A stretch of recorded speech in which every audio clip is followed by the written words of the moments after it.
absolutely disgusting that Jimmy Butler is destroying the NBA. I do get sick of it. Like every time he has a good game, it's like the entire Twitter feed. He was on the Sixers, and it's like, yeah, I know he was on this. Like, do we have to relitigate this literally every time he plays a basketball game? Yeah, it happens every time. And then what really like just drives me fucking crazy is that he's just that he's allowed to do this shit. Like, fuck you, dude. You're putting up 5 points per game for like a month in January, leading me to believe that like you're finally cooked. Like years of waking up at 4:30 in the morning and hanging out with Mark Wahlberg like really did you in this time, and it never does. It's amazing because, dude, I think he made 16 or 17 threes all year, maybe 19. Mm-hmm. And I swear he's made at least that in the playoffs. And if not more. Easily. I mean, he had 3 threes made in one Sixers game, and I think he had 3 in one Hawks game as well. Oh, God, the thing about the Heat that drives me nuts is like, and I talked about this on the last episode of the podcast with Marty, but like, I hate these teams. Honestly, it's kind of every team except for the Sixers, where it's like the Bucks, the Heat, the Celtics, like they miss one of their guys. Like if the Sixers miss literally Tobias Harris, who's like the 4th most important player on the team, if they miss him, it's like, oh, it's curtains. We're cooked. Oh yeah, nightmare mode. We're fucked. But other teams are like, we're gonna miss Giannis Antetokounmpo and we'll win. Doesn't matter. Mm-hmm. Oh, we're going to miss Jimmy Butler in one of the games, our best player in one of the games in the first round, and we'll still beat the Hawks. Mm-hmm. And that's but what is also just sick and twisted to me is that, like, we'd think if Tobias went down, we'd be like, oh, yeah, Embiid and Joel, like, really have to go off. The Heat, like, wake up and they're like, fuck it. Max Strus. Who cares? He played D2 basketball. Fuck it. He can get 25 points. Why not? And then it works. It's just like they have a fucking spinning wheel, and they're like, all right, who's going to be the one tonight to go off? Dwayne Dedman. Tonight is the Dwayne Dedman game, folks. I kind of think that, like, not even think, because I know Pat Riley, like, speaks to Satan every day. Clearly, but like, you see what's going on in the series? The Celtics, half of their team has died since they got to Miami. I think that he is like, you know when you play 2K, the GM mode?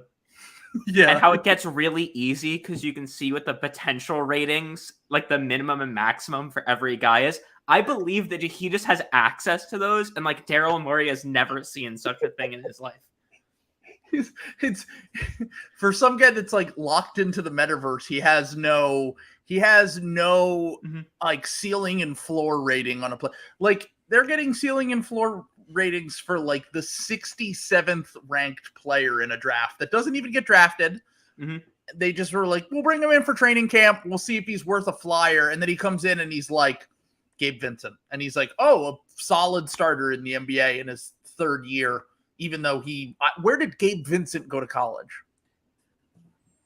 Oh, I knew. Hold on. I'm going to look this up right now. Like, where did these people come from? Like, all right, Max Strus. UC Santa Barbara.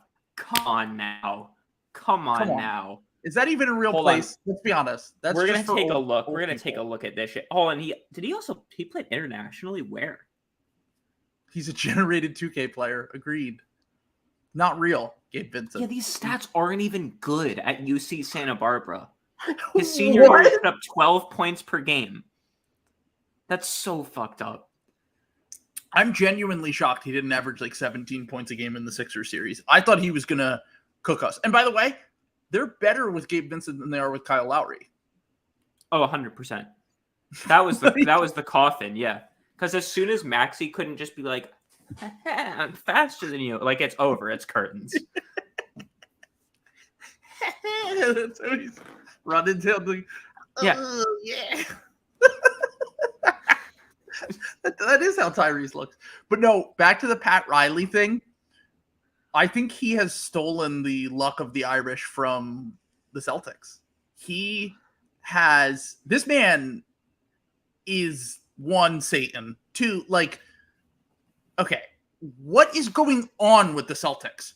So you have tore Red Auerbach's soul out of his chest in like 1984. He just reached in and grabbed it out of him. He's like, you're mine now. But like, since they've got to Miami, Marcus Smart has re-aggravated his injury. Looked like a total pimp on the sidelines the other night. Al Horford has contracted COVID and beat the COVID allegations in 2 days somehow. I don't understand how that happened. And then Derek White is now back in Boston for the birth of his child. Yeah. Like, what is going to happen next? Peyton Pritchard's like, I'm graduating from high school this week. I never graduated from high school. I got to miss game 3. Unfortunately, I will not be. Peyton Pritchard's going to end up indicted. Pat Riley is going to go into his computer and find some images of him on January 6th. And drag him out of the American Airlines in handcuffs. Pat Riley's going to break into his little stash, plant something on on Daniel Tice. Get him sent back to Germany. I do feel as though like the Celtics are the much better team. Like, I watch and I'm like, that first half the other night felt right to me. Like, when the Celtics were, even though they were missing 2 of their guys. And then the Heat in the second half are just like tryhards. Like, they're literally a team of tryhards. And it, for some reason, breaks Jaylen Brown and Jason Tatum's brain in a way that, like, Jason Tatum and Jaylen Brown are literally both superstars against the Sixers. And when they play against the Heat, they're like, just like top 50 players or whatever. Like, they just like, it doesn't make any sense to me. I do think the Celtics are going to win tonight now that Horford and Smart are back. But like, it happened in the bubble. It happened in the regular season. It's happening again. Like, I just don't understand what the Heat do. Like, do they have fucking Jedi mind tricks over the league or something? Like, it wouldn't shock me. It wouldn't shock me also if, like, part of the Eric Spoelstra and Pat Riley system is just making veiled threats. Like, hey, heard your son had Pee-wee football practice. You wouldn't want him to show fucking knees broken, would you? Better go get that steal. And then that's just how they operate. They operate like they're a 1950s mafia. They have cronies. They're like racketeering. They have they send pizzas to all the Celtics players' hotel rooms the night before, like Michael Jordan in Utah. see if they like dysentery, huh? Here's the thing. Pat Riley has to know about Havana syndrome. This man's lived in Miami for 20 years. He has to know about it. He has the CIA heart attack on at the CIA. Yes, 100%. Yeah. Him and, I mean, honestly, like, we have the CIA GM. They have the mob boss GM. And the mob boss GM, although I will say, he is stealing Italian valor for sure. It's problematic. Pat Riley, 100%. 100%. But the Irish love to do that anyway. What's that? The Irish generally like to do that, though. That's just a thing. The beef is over, and now we'll just steal the beef ended once Daniel Day-Lewis was rude to you in Gangs of New York. He's rude to both of us. We got to team up. That was the uniting moment. We got to settle our fucking mustache and a top hat. He's not gonna tell me what to do.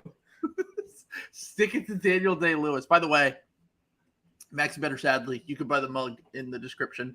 # shameless plug.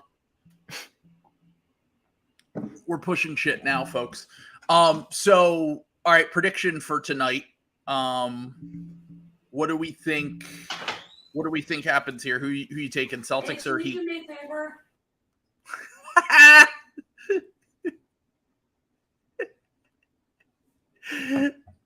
Yeah, do it. Do it, Parm. What? Is that your mom? Yes, it is. Hell yeah. Shout out to Mrs. Parm. So who do you think's going to win tonight, Celtics or Heat?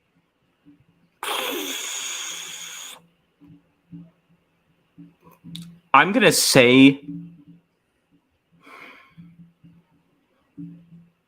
I'm going to probably say Celtics, but I kind of think the Heat are going to pull it out because they're the Miami Heat. Okay, so I kind of think it's going to go up. They're going to go up like 20 by the third and then just piss it away. Okay, so part of me kind of, all right, I hate the Heat more than anything, but I also don't think the Heat can, if the Warriors get to the finals, I don't think the Heat can beat the Warriors. I do think the Celtics could beat the Warriors.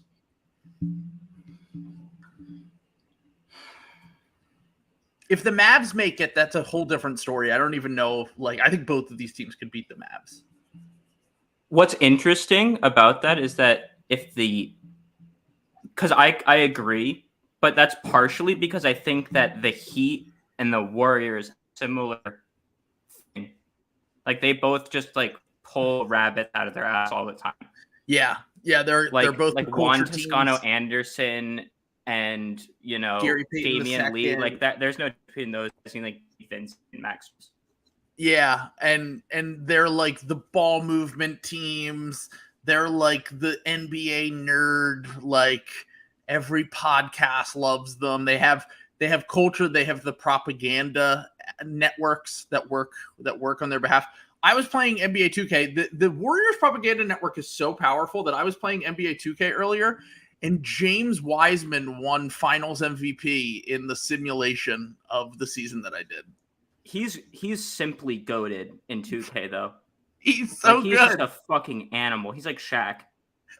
I don't understand. How is James Wiseman? James Wiseman is the most theoretically good player in NBA history. That is not even close to being actually good. I will do this bit when I get back real quick because I have to bring a vacuum. Go do what downstairs. you have to do. But I think that Wiseman and Duren in this draft have the exact same problem, and so does Imani Bates, and it's that Penny Hardaway can't coach. Puts the stench on them. All right, talk to me, chat. Ben Simmons is unstoppable in 2K. I was playing with the Sixers earlier. I traded Ben Simmons for Zach LaVine to the Bulls, and Zach LaVine in that game is like Giannis. Like, he gets a pick and roll. There's no stopping him from getting to the basket and scoring. And Ben Simmons is unbelievable. Ben Simmons is LeBron in 2K, basically. And I played against them, and they beat me in the Eastern Conference Finals. I had Embiid, Chris Middleton, Zach LaVine, Jonathan Kuminga. I had like a stacked roster. My team was insane, and I lost. I was sad. Ben Simmons is not doing great, Roofy. You're coping because he sucks, and he's never going to play again. Yeah, LaVine can dunk from 18 out. It's fucking ridiculous, dude. Also, yes, it's true. Parm had to go do his chores. He'll be back. I'm actually not even drinking tonight. Shout out to the person who said that. I have work tomorrow, so this is how I normally am. Okay, Thibault and Tobias for Zach LaVine. Oh, the game started, by the way. Thibault and Tobias for Zach LaVine. Let's make it happen. Would you do that, Parm? Wait, what? Tobias and Thibault for Zach LaVine. Sign and trade? Yeah, is that a question? Is that up for debate? Well, that's like LeVar Ball said that Zach LaVine isn't going to stay with the Lakers or stay with the Bulls. He's going to go to the Lakers because he wants to be the man. And I was like, so he's going to go play with LeBron James and Anthony Davis? How does that make any sense? The fuck? Wait, he said he's going to the Lakers? That's what LeVar Ball said. He said Lonzo. He said Zach doesn't want to play second fiddle to DeMar, which is like, isn't the whole reason they got DeMar because Zach can't run an offense? Like he's more of a secondary guy. Mm-hmm. Yeah. So I don't really understand what that means, and also why would you go play? I don't know how the Lakers get Zach LaVine unless they're willing to trade Anthony Davis for Zach LaVine. Well, he's a free agent, so they would just have to. Then they'd have to get rid of Russ. Yeah, they'd have to find a team to take Russ, and then probably just send whatever assets they had with the contract. And I don't think they could clear up enough cap space to create, like the Sixers can clear up cap space to, if they just got rid of Tobias Harris, they could just sign Zach LaVine to a max contract. Yep. So they could threaten. Can they? Yeah.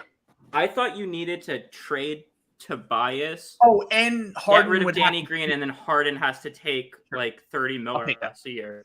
Yeah, so like if Harden takes it's like 30 to 35 million because the cap's going up to 120 next year. So Embiid's only on 30 million. If you got Harden at like 35, and then you would have Maxey on a rookie deal still making like 3 million a year. You would have Niang. You would have to get rid of Thibault. You would have to get rid of Tobias. And you would have to waive Danny Green, but like Danny Green's non-guaranteed, so doesn't really matter. So that it sucks. I mean, part of me kind of hopes that they keep Danny, like bring him on a veterans minimum and just have him be like the 15th man. Like if you're not going to use your roster spots anyway and you want to save money on the luxury tax, like at least keep Danny here. Like everyone seems to like him, and maybe if he ever has one more year, he could sign for a veterans minimum the year after that, and he can finish his career here. But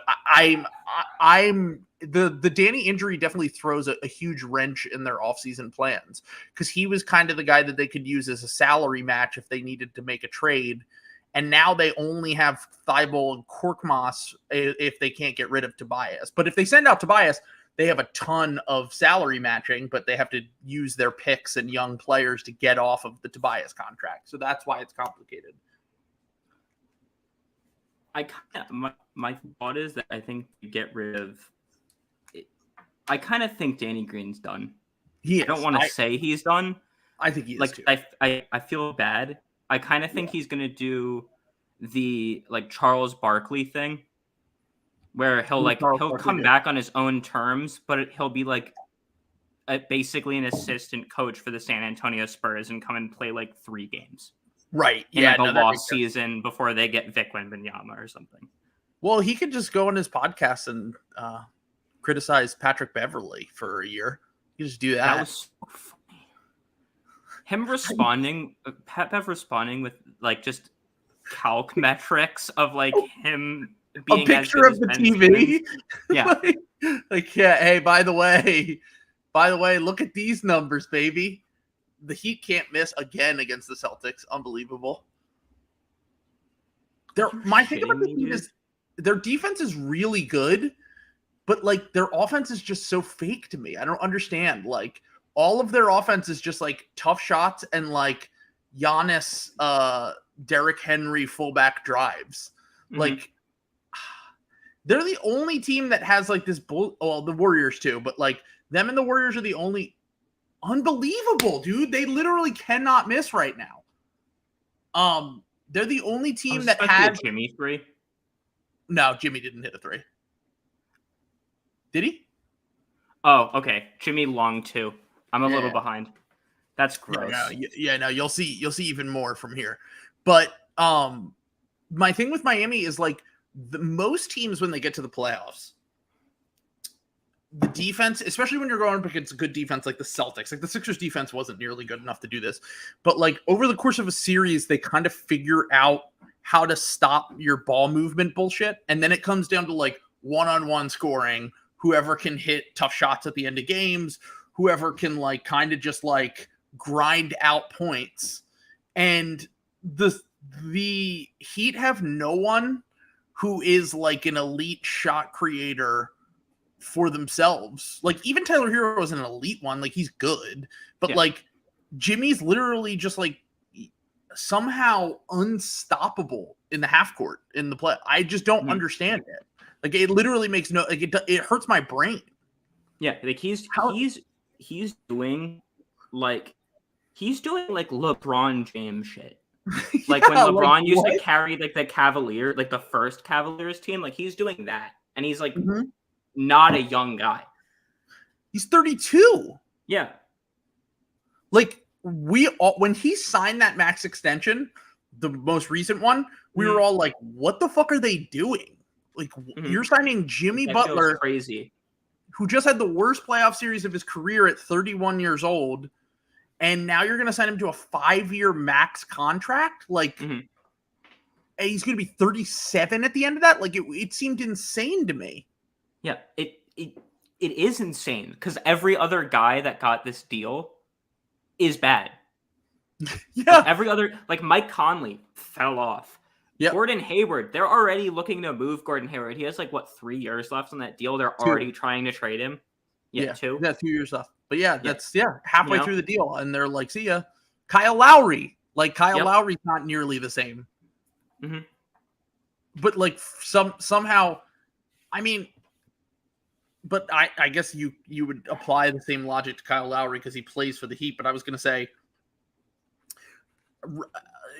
Riley's HGH stash is doing overtime worker here. Like Jimmy wasn't this good when he was on the Sixers, and he was athletically in his prime. He was 28, 29 years old, and he was not this good. All I can say to this is that Alex Rodriguez played for the New York Yankees and got suspended. Who is it for the game? Steroids? Miami. Who in Miami? It's who is the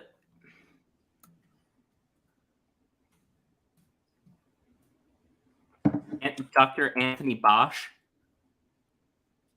He was like the big. He was like a huge. He got like indicted by the DEA and shit. Like he was like selling steroids to like every athlete under the sun from like old age clinics because they were like they're popular and unregulated in Florida.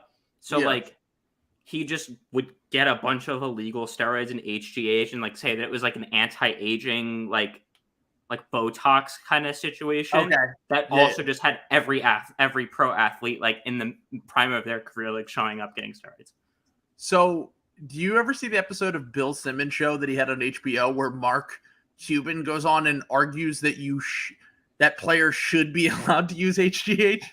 They 100% should. They 100% should be allowed to use HGH. HGH I'm fine with. Yeah, and honestly, I didn't realize that HGH like actually isn't as harmful as like the anabolic steroids and shit that they were using in like the 90s and 2000s. But it is just funny that a guy that owns a professional sports team is going on television and is like, yeah, my players should be allowed to take human growth hormone.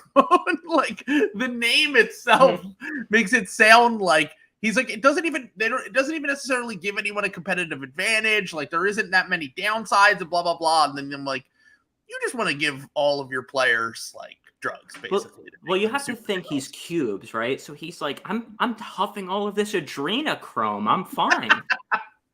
What's the difference? HGH is rookie ball stuff.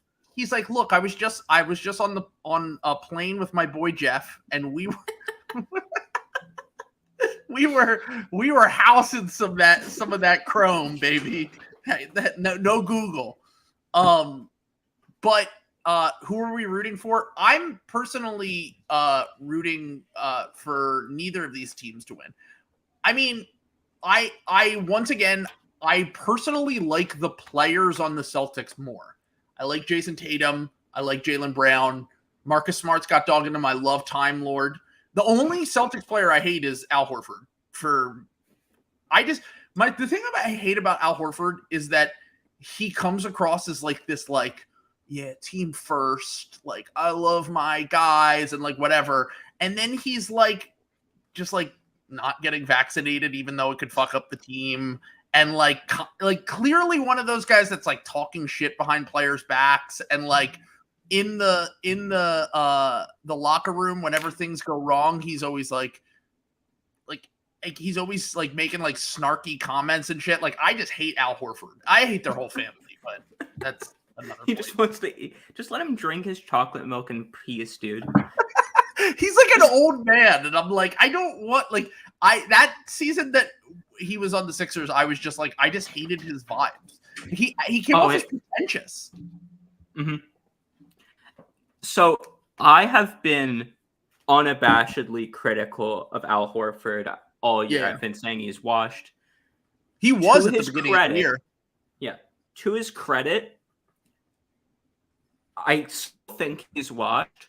I think he might be a top 5 smartest basketball player in terms of basketball IQ I've ever watched play basketball. He's really smart. He's a really smart player. Like knows exactly where to be every time. It's crazy. Yeah, I know. Like he puts himself in a position to succeed more than like any others, like including like guys that are way better than him. Like I think Al Horford puts himself in spots where he can do crazy things better than Joel can. And like he's an MVP candidate. Yeah, because like, he's a brilliant like connective piece. He's a guy who's like always going to be in the right place defensively, offensively. He knows when to shoot, when to move the ball. Like he doesn't need the ball all the time to be successful on offense. He can play in multiple systems on defense. Like he is a really good player, but it's like the one season he sucked was on the Sixers. And it's just really unfortunate. And I genuinely believe, like if you took out, even if you put this version of James Harden instead of Ben Simmons on that team, like that's probably a pretty good team. I agree. Like they would still need more shooting. Like you probably have to get a shooter in the Josh Richardson spot. And like the defense might struggle a little bit. But although if you got this version of Tobias defensively, it might be passable. But like, I do think that it's really unfortunate. And I actually had people tweeting at me the other day when Danny Green got hurt. And I felt so bad for Danny, and I was saying all this stuff. And someone was like, we gave up a first-round pick for Danny. And I'm like, well, first off, we gave up a first-round pick to get off the Al Horford contract because it wasn't going to work here. And second off, Danny Green is worth a first-round pick. He's a starter and a good one. I didn't understand the argument. I was like, do you know that like Robert Covington went for 2 first-round picks like 2 years ago, and then he sucked in Portland for 2 years? Like the one thing with Danny though is just like watching him this year just gave me so much anxiety. Yeah. Because he's so good and he's so important, and he's also so old. Yeah, he is. And then he hurt it, and then he got hurt. So like now it's like the time you can't even convince yourself that like he might be able to pull it off like the same season he had this past year next year. Yeah. Like I have no idea what the Sixers are supposed to be doing without him. That's why like everyone's like, okay, by the way, the Heat started 7 for 10 and they've missed their last 6 shots. So finally coming back down to earth. But god damn, they're taking some bad shots, dude. So the one thing that I will say is like everyone keeps saying like we should get PJ Tucker. We should get X guy that whatever. And I'm like, the second that player signed with the Sixers, they would immediately fall off a cliff. PJ Tucker is 36 years old. Yeah. Do you think I swear to God, if he got traded to the Sixers last year at the deadline instead of the Bucks, that he would have been washed, like just fully washed. I also don't see the point of trading for PJ Tucker when the Sixers could just get PJ Tucker in this draft at the pick that they have if the Nets defer. Who? EJ Liddell? Yeah, Liddell is good. The only red flag for him is like a lot of people are getting themselves a little too excited for how good he's going to be because his usage rate is absolutely out of this world insane. I think it's like 0 for 30.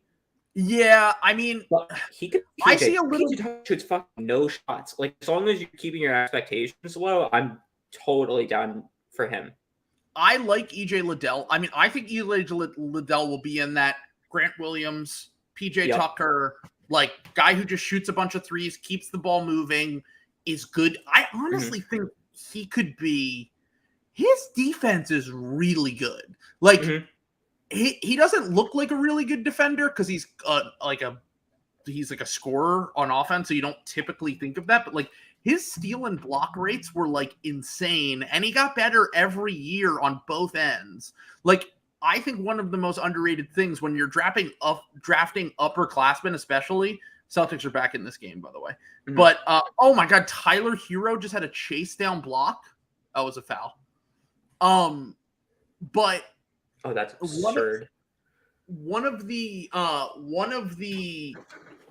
things about when I look at older prospects is I look at, are they productive in college?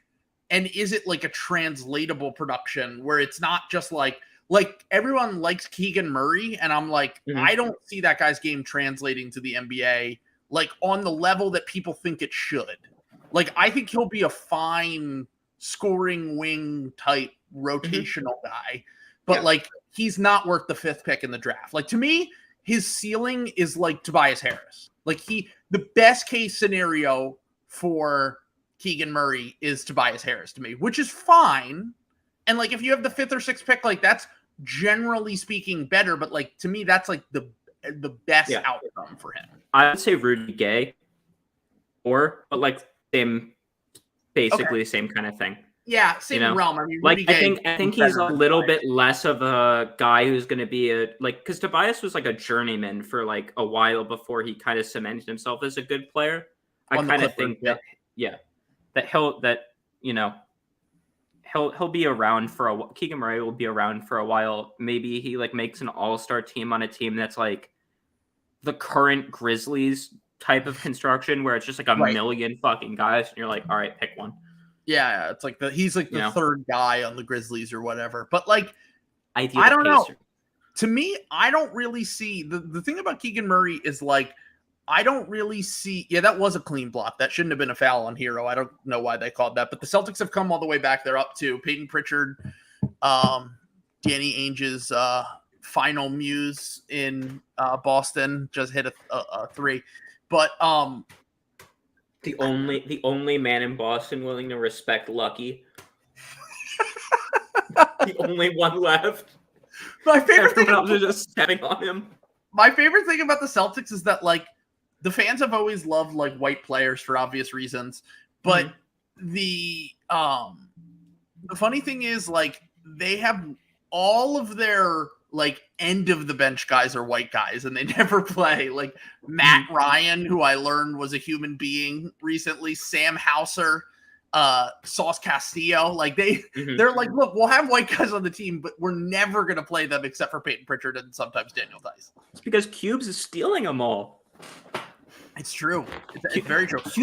Cubes went ahead and drafted Slovenian Larry Bird. How are the Celtics supposed to come back from that? It's true. They must be absolutely devastated, especially because Luka is it's almost like he circles the Celtics on the schedule. Like he is such a Celtics killer. I think he's had 3 game-winning shots in his career in like 10 games against the Celtics in his career. That's awesome. Which is like amazing. So fucking great. But speaking of white guys, you think Orlando's going to go Chet number 1? I think they will. Yeah, probably. It's such an Orlando Magic It sucks. pick. It hurts. It hurts me severely to my core. Because Mo Bamba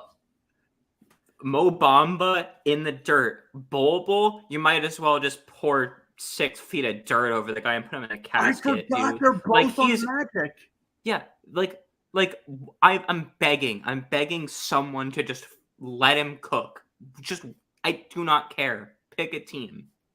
Yeah. Like Sacramento, what are you doing? Just pick him up. It wouldn't kill you. I mean, he'll probably get released, I would imagine. I think his contract is up. Yep. I kind of think he'll be a blue coat, but yeah. A blue coat. I could see him being like Braxton Key. Like I kind of think that the Nuggets did a ton of PR damage to the dude. Yeah.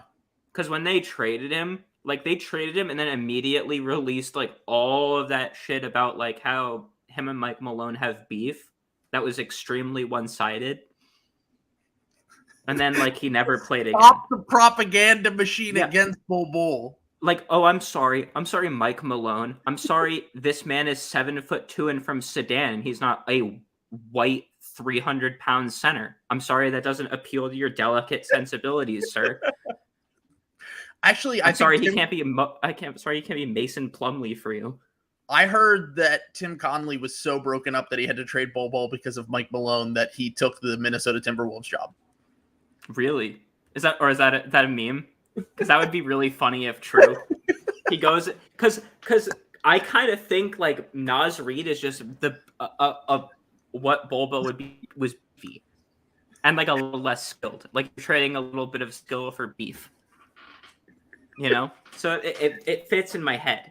New Jersey legend, two absolute hoopers. Yeah, absolutely. Well, I mean, he might just be trying to reunite with Jared Vanderbilt because remember he traded Jared Vanderbilt to the Timberwolves in that. That's true, and that was a huge fuck up. Yeah, Jared Vanderbilt's good. Probably would be the second best player on the Nuggets this past year. I mean, yeah, it's like him or Aaron Gordon, like Bones Will came Barton, on maybe. Year. Monte Morris. Will Barton apparently did not have a good year. I would like us to try to figure out a way to get Will Barton as our starting small forward, though.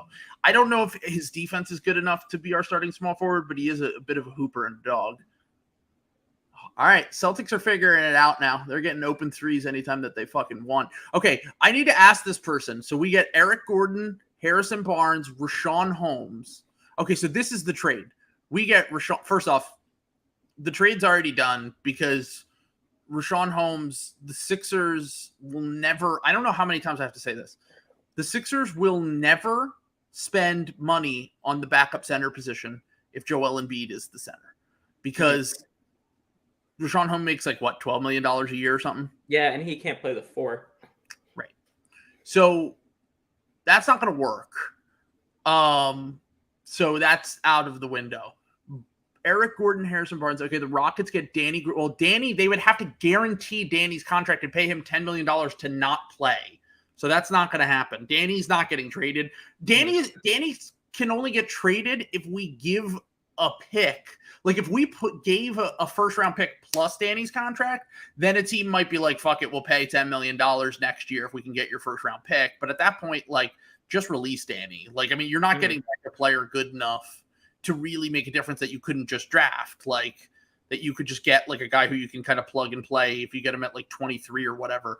The Thibault thing was interesting. By the way, I'm not getting rid of Jaden Springer if he doesn't have value in a trade. Like if Jaden Springer, if Jaden Springer is bringing back someone and a team likes Jaden Springer, like Keon Johnson got Powell and Covington to the Blazers, sure, fine. That's if we can get a rotational wing, whatever. Otherwise, like Jaden Springer could still be an NBA player, and like you're gonna have him on a rookie contract. Like I just don't think you should get rid of guys that are on rookie. Like we need to stop being so reactionary.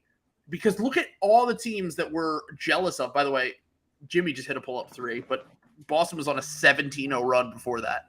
But like all the teams we're jealous of, the Heat, the Celtics, the Bucks, all those teams drafted and like molded their own guys. Like we need to start doing that. Like, even the Raptors, like there is value in development. There's value in having your own guys on affordable contracts because most of the times those guys are going to sign second contracts and flipping the team over insanely every year is not good for continuity.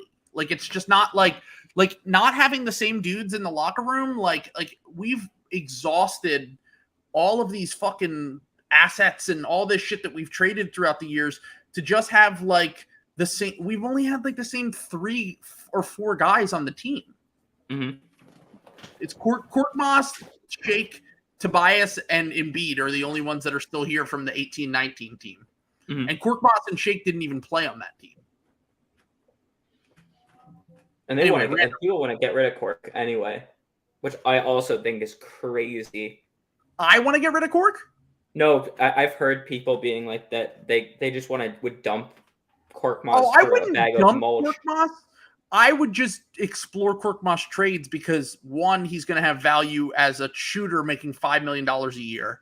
And two, you have so little money to salary match that because of the Danny injury that like, if you're moving Thibault and you want to get back to like a good player, you need to get to that $10 to $12 million range. You kind of have to include Korkmaz in order to get there. So like you could do a 2-for-1 trade. Like the Bulls thing that came up today, I'm like, from what that thing was, it said that the Bulls were interested in getting Thibault because Mark Eversley, the former Sixers guy, is there and he's a big fan of Thibault's and whatever. From what that said, it made it sound like they were kind of looking to just like trade his salary. So like kind of a salary dump situation where like maybe you get a pick, like a protected pick or something, or like I look like they're not going to do to you, dude. What's that? You know what he's going to do to you. He's going to trade. He's going to trade Matisse for Pat Williams, and then you're going to have to sadly recant all the negative things about him. They're not trading. Actually, I hate the Florida State basketball head coach, and he should have never benched him because he's a great player. So here's the thing: they're not going to trade Pat Williams for Matisse Thybulle. They didn't even trade him for Jeremy Grant, who's significantly better than Matisse Thybulle. So they're not, and like Pat Williams, probably a best case scenario is a similar level of impact player to Jeremy Grant. So I think that what the Bulls are going to do, it all comes down to what happens with LaVine. Because like if LaVine really does want to leave, then like the Bulls trading for Thybulle makes even less sense to me. Like if he wants to stay there, trading for Thybulle makes sense because then you have Caruso, Lonzo, Thybulle. Like, okay, defensively, like you're cooking with something here because you're covering up for your three best players' defensive weaknesses. The only problem is those other guys can play on offense and Thybulle can't. I do think that like if they were to trade for Thybulle, that's what I'm saying. Would Chicago trade the 18th pick for Thybulle? I don't think they would, but I do think you could get into a scenario where it's like you trade Thybulle in 23 to move up to 18 to get like a better prospect, move up 5 picks, and then also maybe you get like Derek Jones Jr. or something back, who like to me is kind of Marcos Simonovic. Yeah, no, I don't want. I'm good on that. Like people said, Kobe White. I don't want Kobe White. I know he's a shooter. I know, like, I'm just like Kobe White is the kind of guy that, like, who knows? Maybe he could develop into something, but like, I don't want to be the team that has to pay Kobe White to figure out what he is. Like, you'd have 1 year to look at him before you'd have to extend him. Like, I'm just like, I mean, look. Imagine the speed, though. Yeah, I mean, he is, and he would. Him and Tyrese, like, holy shit. And he's gotten better defensively too. I don't think they would trade him for Thybulle, but I do wonder if like maybe we could trade like 23 and Thybulle for. But the thing is, if you're trying to save money, that doesn't make any sense because White makes more money than Thybulle because he was a higher pick. Also, the Celtics can't miss now. Amazing. I think the 18th is interesting because I think it depends a lot on who's available. Yeah. Right? Because I think like you would agree that the NBA draft like outcome is pretty fixed. Yeah. Like several weeks in advance of the actual draft occurring. Like teams know what guys they want. For sure. Very rarely does a team outside of like the Kings, who are just a dumpster fire, they like just throw shit at the wall. Yeah. Most of them like have they know who is being taken in front of them, who is being taken after them, like, and they can that's how they do these trades. Yeah. I'd be interested to see if the Matisse for the 18th would be because of Jovic. Because I know he went to Croatia. I know he's a Jovic guy, yeah. Yeah. I mean, personally, who's in that 18 range that you like? Like, other than EJ Liddell, like, who we've discussed ad nauseum, like, I mean, if you want to invest in a backup center and Mark Williams is there, that would be amazing. I mean, I don't think I think he's just going to go for wings, maybe a guard if it's best player available. Honestly, like, I don't think the Bulls would do this because they just hit on this guy last year. But, like, I would give up our first if we get the 23rd pick and the Nets let us pick it, I would give up Thibault and the 23rd pick for AO if possible. I mean, like, I don't think the Bulls would do that, but, like, I would definitely do that for AO to have him be, like, the first guard off our bench. Yeah, easily. He's been a really good player. Yeah. I would 100% get AO because I think he's very good. I don't know if he's getting much better. No, he's a role player, which is great for, not having to, eventually give. I was going to say that I saw that too. Malachi, they talked to Malachi Brownham. Yeah. So if they're talking to Malachi Branham, they might be willing to trade up because Malachi Branham's going to go in that range. Yeah, I'm not crazy about him though. Personally, I like him. I do. I think he's going to be good. Here's the thing. It's not based in reality and facts. It's based in like preordained notions in my head, which is the same reason Agbaji is the player that I think that I don't like that I think is going to be good because I just have preconceived notions that, like, other than Joel Embiid, every player that's coached by Bill Self, ass. Like, they're all busts. Okay, but what's your preconceived come in and like surgically fix? Who's the Ohio State guy? Is it well they got rid of favorite player in the league? Thab Mata. Who is it? It's your favorite absolute ice cold hooper in the entire world. Who? D'Lo. Wait, what are you talking about, D'Lo? He's the only good Ohio one. State. Yeah, but he's the only good player, is what you're trying to say? I'm pretty sure, yeah. But he was he played under Thad Matta, right? And so did like Mike Conley.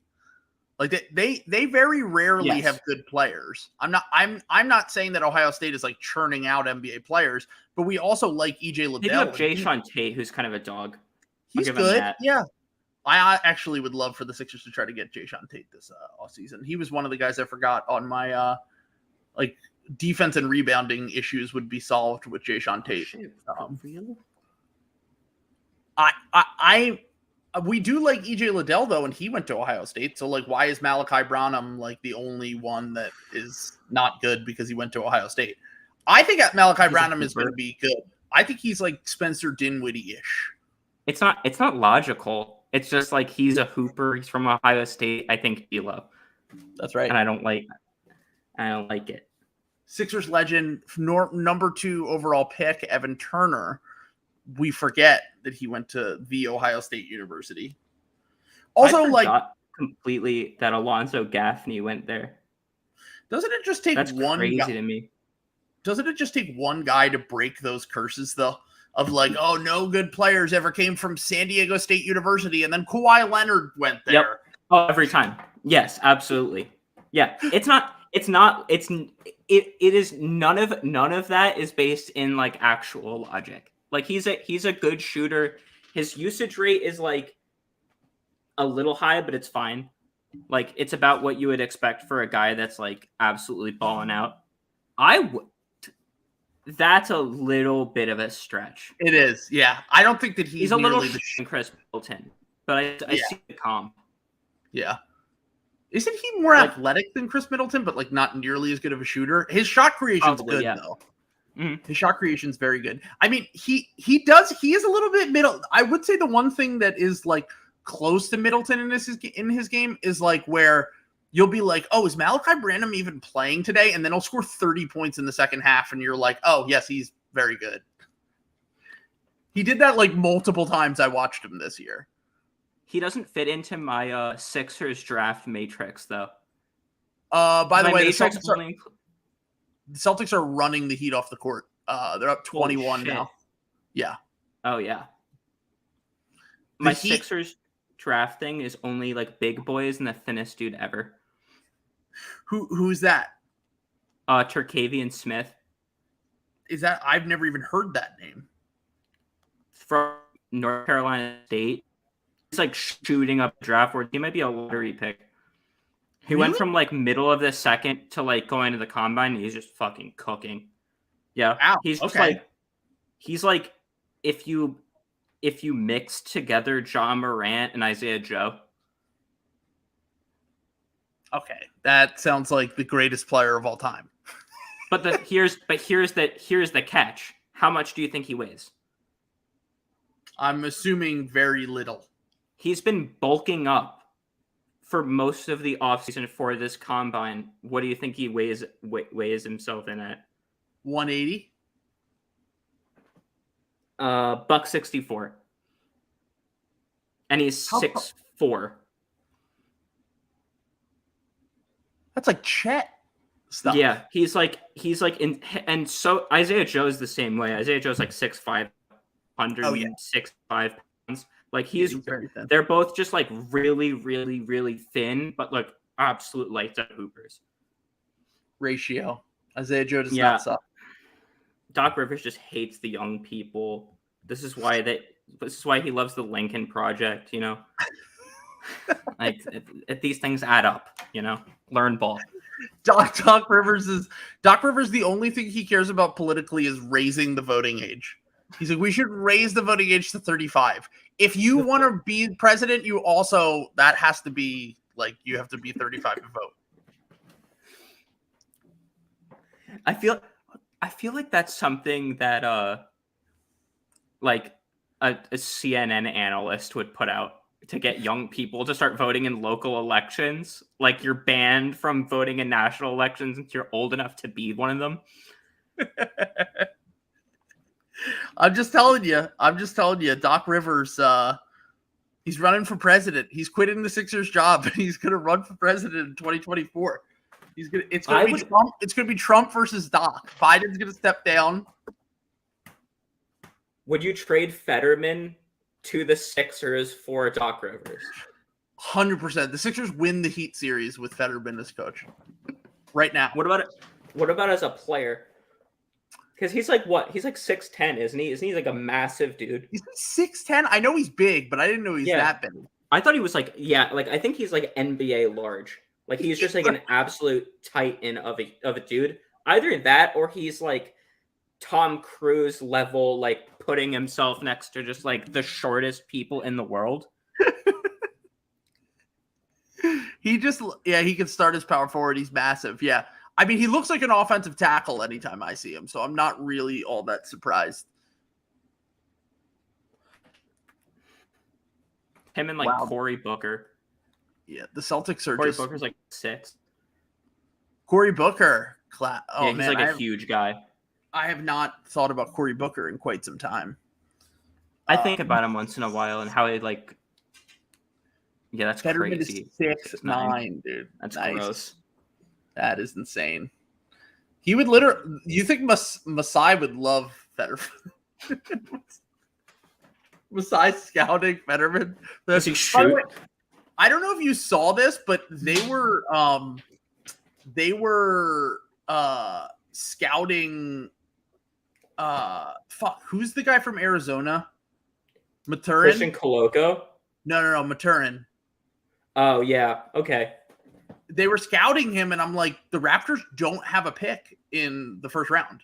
They traded it for Thad Young for some reason. Oh, the Raptors are scouting Benedict Maturin? Yeah. Why? So I'm like, that's crazy. He's going 10th overall. That's what I said. I talked to my buddy who's a Raptors fan, and he said they do this every year where they scout guys because he thinks that Masai is scarred from not trading up to get Giannis. So he now scouts every athletic big wing like that is in not a similar mold to Giannis, but like basically any athletic wing that can score and do whatever Benedict Maturin can do.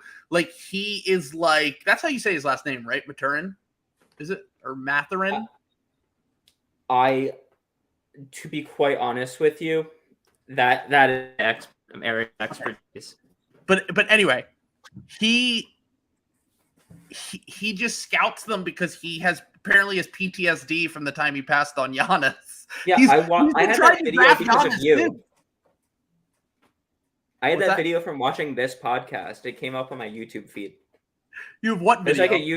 There's a YouTube video of the Raptors front office, like really stressed out. Masai's in it, trying and failing to trade up for the Giannis pick. It's on YouTube. And I'm 99% certain that the reason I got it as like a thing was because I like half of my YouTube feed is just watching this podcast. Okay, so who would they have traded up for? Because I can't even remember. It was 2013. I don't even remember who they got in that draft, the Raptors. Can you look that up, the 2013 NBA draft? Because I remember doing the Read Sloppables, and we went over the 2013 draft. And I didn't even know that they tried to move up. Because remember, the Mavs just traded their pick for nothing. I think they just gave it to Boston, and they got Kelly Olynyk right before Giannis. And they gave it to Boston for they just salaried. They didn't want to take on the salary so they could open up cap space to try to get Dwight Howard, I think. Which was just such a fucking massive mistake. So dumb, dude. I don't even know. Were they trying to trade DeMar DeRozan or something? Because they didn't pick anyone in the 2013 draft.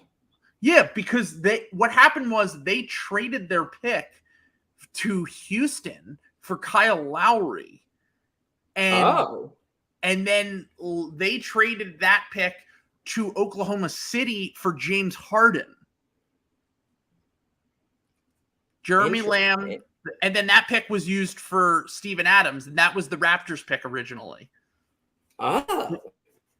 But they had traded it already. And that was the previous front office. That must have been Colangelo's last year, because Colangelo traded for Lowry. He loved Lowry.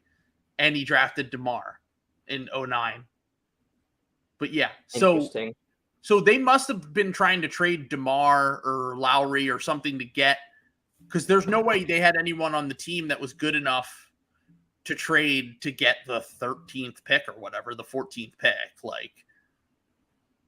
Man, Miami looks like fucking shit, dude. You don't think they had anyone they could have traded for the 13th pick? Well, look at the 2013 Raptors, the 2012, 2013 Raptors, and tell me if there's any play. Because was Bargnani still on that team, or they traded him to the Knicks at that point? I think that is the year they did trade him to the Knicks. Yeah. So that would be the one guy that you could be like, oh, look at this prospect that we drafted number 1 overall. But yeah, I feel like Masai is a compulsive liar.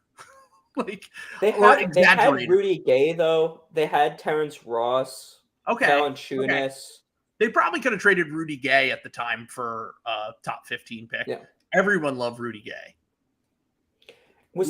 Was 2013 still when people thought Jose Calderon was good, the fucking dude? Maybe a player that people wanted. Okay, so yeah, they were probably trying to trade Rudy Gay because they traded Rudy Gay not that long after this to Memphis, if I remember correctly. No, to Sacramento. Oh, they traded him to Sacramento. That was it. I don't even remember what they traded him for. Who did they trade Rudy Gay to Sacramento for? Looking this up, they traded him with Quincy Acey and Aaron Gray. I don't know who Aaron Gray is.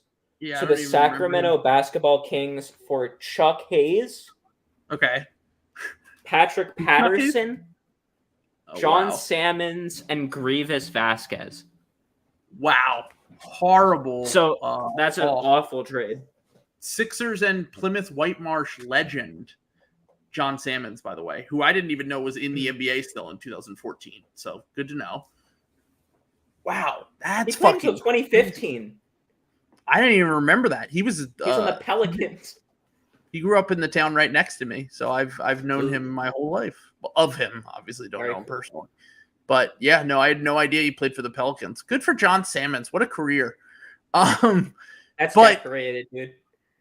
I kind of back to Mathurin or Maturin. I'm not a big fan of his either. He feels to I don't want to shit on like guys because like maybe I'm just wrong about like Murray and Maturin or whatever, but like to me he feels like one of those guys that's like hyper athletic in college, and then like it's just not gonna when everyone else is also an amazing athlete. I don't think he's gonna pop quite as much. Like I think he'll be a fine wing or whatever, but like he just doesn't really. I don't know. He doesn't really like do it for me. Like I don't really see like I know people were talking about him going like 6 or 7 and like he was getting like prime Victor Oladipo comps and all this shit and I was like, yeah, I don't really see it with him. He screams to me like just grabbing me and screaming at me that he will be added to Ted Leonsis' gaggle of wings who are kind of ass. Like so, he's just destined to be a wizard. Right now, he's projected on Tankathon to go to the Spurs, which would be good for him because the Spurs always develop wings and turn them into good players. But like right now, Tankathon that's crazy though. Tankathon just going nuts. I mean, they're making some crazy choices. Okay, right now I see Chet Holmgren 1, Jabari Smith 2, Paolo Banchero 3, Jaden Ivey 4, Shaden Sharp 5, Keegan Murray 6, AJ Griffin 7, Dyson Daniels 8. Dyson Daniels 8 is kind of high, but that's the one that whatever. And then Benedict Maturin 9, Jeremy Sochan 10, Jalen Duren 11, Johnny Davis 12, Mark Williams 13, and your boy Usman Dang 14. Yeah, I think they're just like Tankathon's crazy low on Sochan. Well, Sochan is what 10th pick? You think he's going to go higher than that? Oh, absolutely. I kind of don't even think like I just don't see a world where like someone doesn't talk. I feel like Dame would actually kill someone. Like he would get in his car and commit a string of murders if they did not get Jeremy Sochan for him. Well, he does look like the kind of guy. Well, he's still only 18, right? Isn't that the thing with Sochan? He just turned 19 like several days ago. Yeah. Or something. And he's really good defensively, right? Mm-hmm. And his whole thing is that he's like his entire projection is that like he could possibly be Draymond. Which, I mean, every time they say that, they never are Draymond. But I understand the thought. Yeah. Here's the thing. I kind of buy it just because I'm like, Baylor is doing something fucking crazy down there.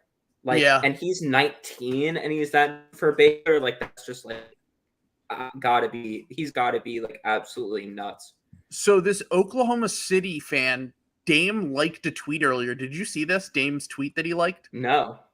So this Oklahoma City Thunder fan proposed a trade for, and I apologize to everyone who cares about this game, but I mean, the Celtics are up 22, so I don't really think it's, although Tatum looked like did Tatum just get hurt? Or, nah, he's cool.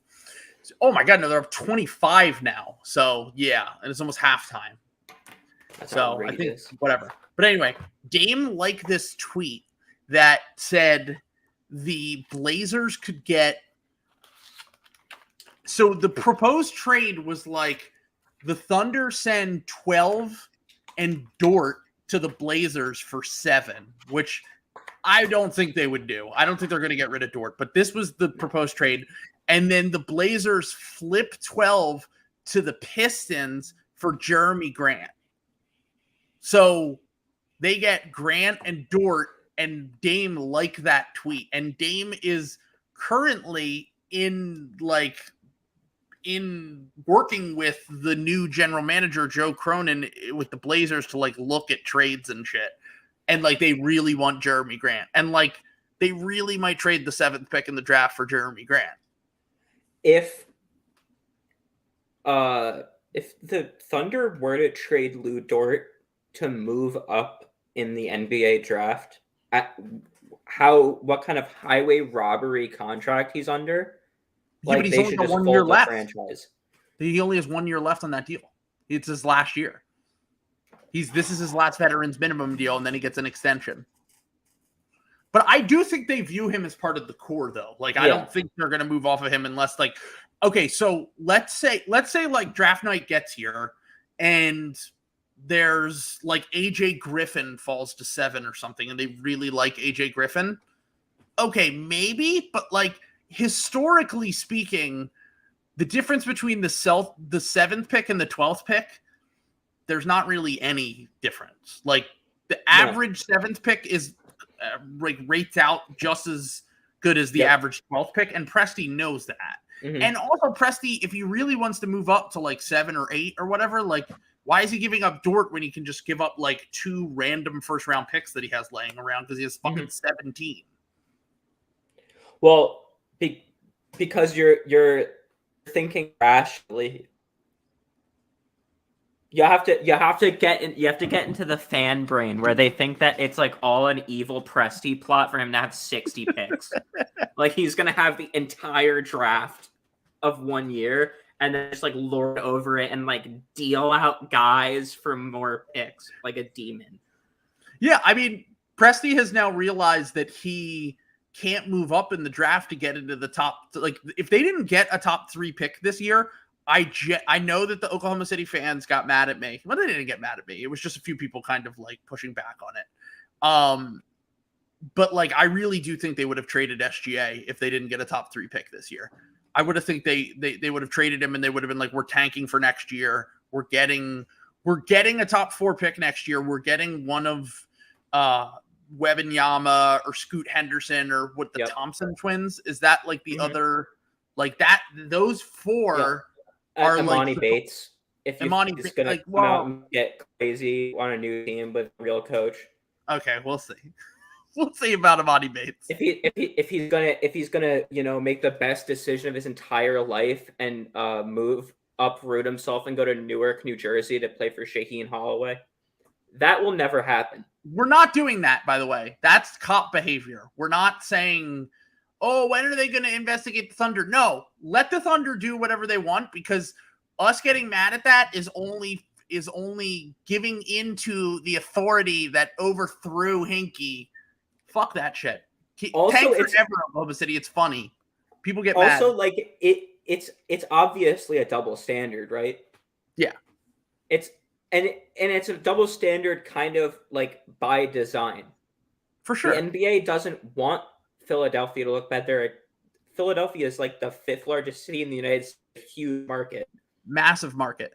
So if they're playing Isaiah Kanan, that's bad. That's a bad look for them. Historical market too. Dr. J played here. Yep. Fucking Iverson, the players that have played in Oklahoma City, yes, they're amazing, but they only Kevin Durant, Paul George, Russell Westbrook, James Harden, whatever. But like they only moved to Oklahoma City 12 years ago. Yeah. Like they don't have a history. Like it is funny I say that, but like they've probably been to just as many conference finals we have in like the last 35 years.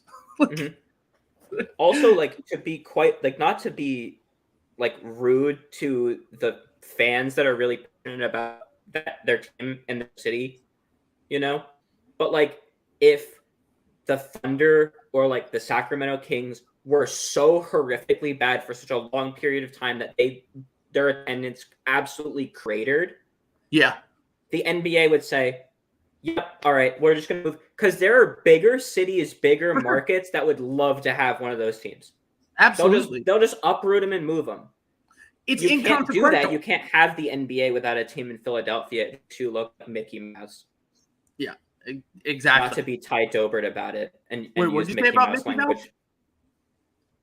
If you don't have Philadelphia in your pro league, you just like look. Oh, you're a Mickey Mouse. Right. You're just like a Mickey Mouse league. Like you have to have those huge cities. Yeah, it is funny that we saw all the Heat love and everyone talking about how amazing they were and their culture and all this stuff. And now the Celtics are like somewhat healthy and they're running them off the fucking court. Oh, that is stomping them out. Beautiful. They're stomping them out. Seats on the TV side of the arena looking empty. They just decided they're like, look, we're not even gonna we were gonna go in the second quarter, but then we saw the score and the traffic, and we live at the beach, so like, really, why are we wasting our time watching PJ Tucker finger rolls? Like, that's the craziest thing about pro sports. It's like, if I was the owner of this basketball team, I would be losing my fucking marbles right now, looking at these empty seats. Like, I would just go walk into the nosebleeds and say, who wants court guys? Who just wants to come down? Because like it just makes you look like just a clown. Like, these are like, how much are these tickets? Like $5,000? They got to be expensive. Well, no, I mean, the demand is just not there for them like that. Oh my God, Jimmy is for a conference final off game. Look it up. See how much.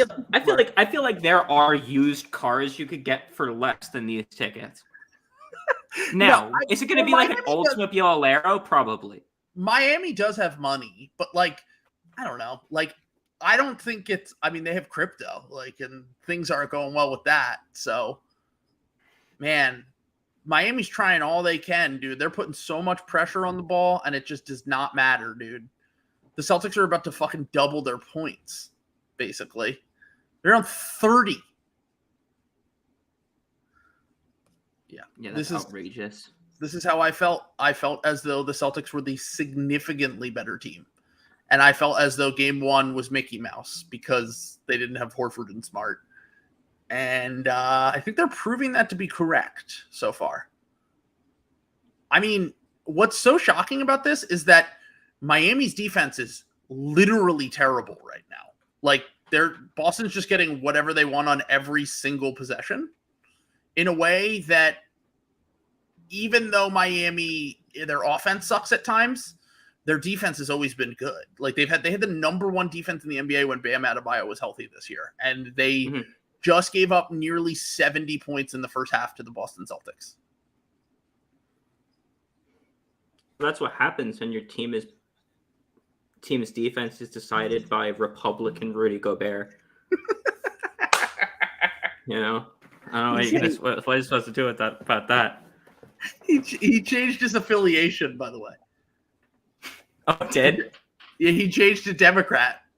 Okay, all right. So Sam Sheehan, I do think that Sam was part of the reason why he changed his registration, because Sam made his Twitter name Bam Adebayo registered Republican, and then within like a few months of that, we had someone found out that he changed his registration to Democrat. They looked it up and saw it and sent it to Sam. And I just want to say that Bam's always been like, I don't know. He probably just doesn't know anything about politics. We have to remember that, like, most Bam's not voting in primaries. Yeah, showing up and voting in primary elections in May. Like, going to like the Dade County like election building. He's like, I want to get out there, and I heard about this, this new woke senator, and I want to support them. Now, what I do think absolutely does happen is, like, Mickey Aronson is a huge CPAC donor, owner of the Heat. Yeah, I'm almost certain he does the pitch with every Heat player where he brings them in the office, and they're like, "You like how much I pay you, right? So you're going to vote for the guy that, lets you keep your money because you're a millionaire now. You got to start thinking with a millionaire grind set." I mean, the Heat are easily the most Republican team in the NBA. Second. Number 2. The Magic. Oh, well, not the ownership? Not the fans, just the actual organization as a whole. I believe the Heat have the most Republican fan base, for sure. So, I mean, statistically speaking, I think that they would not have the most Republican fan base. But I think that, I mean, think of really? Miami votes liberal. Miami's one of the biggest cities for Republicans in the entire country. I think the only one that's bigger is like Tulsa, Oklahoma. Is that true? In terms of like cities of cities like of that size, yeah, because of all the expats, all vote Republican. Yeah. Oh, okay. This is me putting my political science degree to use, baby. This is me using my education. That's what I was going to say. Cause. I figured it was the Mavericks. I figured it was the Mavs. Totally could be up there too.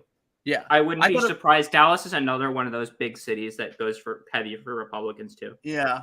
Okay. The Jazz are definitely huge. But I've heard that Salt Lake City kind of like is a little more liberal leaning than you would think. The actual city proper. Miami's the largest city with a Republican mayor. Man, I just went with my gut when I called them the most Republican team, and I had no idea that this was any. I just meant because like Jimmy Butler has a Republican aura, Duncan Robinson's a Republican, Bam Adebayo was literally a Republican. They're like the accountability team, to pull yourself up by your bootstraps, the mom and pop, like all the fake bullshit that Republicans push. That's why I hate the Heat. Dunkies is the one that had his girlfriend doing like shit for Trump, right? Yes. Yeah, no, his girlfriend's a big Classic. Trumper. Yeah, his girlfriend's a big Trumper, main but he vibes. doesn't talk on politics. If your girlfriend's a big Trumper and you don't talk on politics, I'm just gonna assume that you're a big Trumper as well. So yeah, that's yeah. Also, Myers Leonard, do we remember that man? That's true. They literally only kicked him off the team because he said a word that he can't say, and he was definitely thinking a lot of things in private, I'm sure. Parm, they want to know what's good. Parm's politics corner. Hey, how you doing, Falk? How you doing, brother? I'm rooting for the Celtics as a Sixers fan, which shows you how much I hate the Heat. Jake, same. I also rooted for them in the bubble, and they lost. But the Heat then lost to the Lakers in the finals, so it was all good. I do think the Celtics are going to win the finals, though. That's what sucks about this. It's like now they're healthy again, and the Celtics are going to win the finals. Speaking of politics and everyone's favorite coach, Mike D'Antoni, did you see the big news in Italy today? No, what happened? So I read a thing that said the Po River, which is like the biggest river in Italy, it's like where 40% of their agriculture comes from. Okay. All of the water is filled by a glacier from the Alps, and there's no more water left in the Alps and the glaciers. So now all this seawater is rushing into the river. So that's bad. Yeah, and they said that that's the first one, and now the next ones are going to be all like the ones in Asia that come off the Himalayas. So we're all going to just, Zach Lowe voice. We're all going to Why would you bring that up? be sad. Because the Miami Heat are playing, and they're going to be underwater before any of this happens. So, they're the ones really eating good. I did see someone tweet. So I have got to the point where I have muted my entire feed of politics because I was just getting too doomer all the time about the things that you just brought up. And I saw D-May from the Sixers and Six podcast talk about how bad the economic and political state of the world was. And I was like, I've just been trying to tune this out as much as possible because I don't want to think about it. That's why I get drunk and talk about basketball and watch sports all the time now. The one thing is that sometimes it's really funny. Sometimes it is really like the fact that Italy's government is controlled by 4chan. I think that's just a hilarious thing that you have to expand. How can you not expand on that? So do you remember from the Bush administration Silvio Berlusconi, the Italian president? No. He's like Rupert Murdoch but Italian, and he became the president. He like owns all the TV networks and shit. Hey, I'm gonna own the Fox News. Yeah. And he owns like all the TV, and he was the president. He also owns, I think, AC Milan. Okay. I might be, I don't know a lot of soccer. It might be someone else, but I think it's AC Milan. Anyway, he diddled a kid, went to jail, then put out a bunch of news as he was getting out of prison to like promote him, and then became the president again and continued being like a hugely corrupt guy. And their liberals are just as like, you know, silly and ineffective as like ours are. Yeah. Our Democratic Party is. So, but Italy has the parliament system, so they can have more than one party, like more than two parties work. So their version of like Joe Biden just like, popped off. He was like, we're going to make our own political party based on like internet memes. It fucking won. And like their prime minister was like a 32-year-old guy who like loves internet memes. So they basically just did the Trump strategy where they're just like, we're going to own the libs.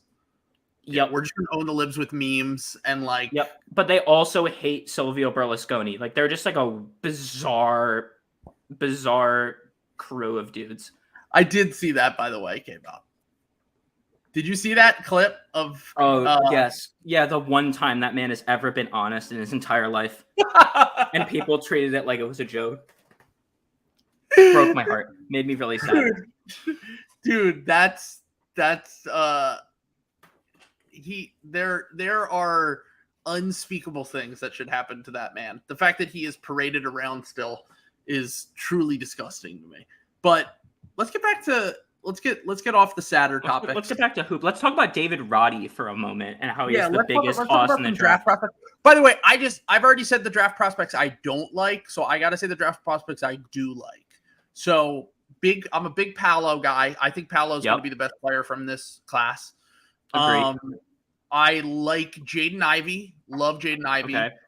I think of all the guys, I haven't watched enough Shaedon Sharpe. I can't really say about him.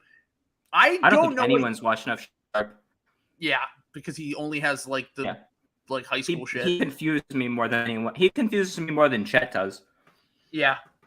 And I just don't understand why he's not a pro already. Like, why would you sit at Kentucky and not play? Like, just go play in the G League, dude. Yeah, I didn't dunk on Jarrett Jack.